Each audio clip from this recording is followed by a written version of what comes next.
Hello guys, आज हम PT-INR test के बारे में पढ़ेंगे।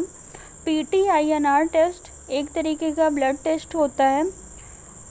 इसका सैंपल हम सोडियम साइट्रेट यानी स्काई ब्लू कलर की वायल में लेते हैं। पीटी का फुल फॉर्म होता है prothrombin time, INR international normalisation ratio test. ये प्रोथ्रोम्बिन एक तरीके का क्लॉटिंग फैक्टर होता है।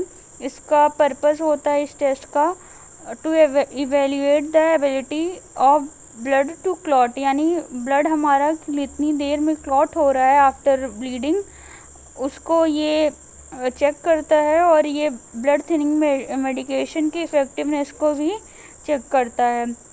इसका यूज यानी कि पीटी-आईएनआर टेस्ट हम किस किस केस में कराते हैं। ब्लीडिंग डिसऑर्डर के केस में से हीमोफीलिया वगैरह हो गया, क्लॉटिंग डिसऑर्डर, लीवर डिसीज़ की केस में जैसे हेपेटाइटिस या लीवर सिरोसिस वगैरह के केस में कराते हैं। प्री सर्जिकल स्क्रीनिंग इसलिए क्योंकि ये वही कि ब्लीडिंग कितनी देर में स्टॉप हो रही है, यानी कि ब्लड कितनी देर में क्लॉट हो रहा है, इसलिए करते हैं सर्जरी की केस में। हार्ट डिसीज़ की केस में करते हैं वारफिन थेरेपी। वारफेरिन थेरेपी एक तरीके की मेडिकेशन होती है जो कि ब्लड को थिन करती है। तो इसके डोज का पता लगाने के लिए हम वारफेरिन थेरेपी की केस में भी पीटी-आईएनआर टेस्ट करते हैं।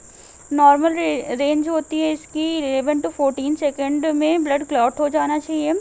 और आईएनआर हम कैसे निकालते हैं, जितना पेशेंट का प्रोथ्रोम्बिन टाइम आया है उसको नॉर्मल प्रोथ्रोम्बिन टाइम से डिवाइड कर देते हैं, तो हमारा इंटरनेशनल नॉर्मलाइजेशन रेशियो आ जाता है।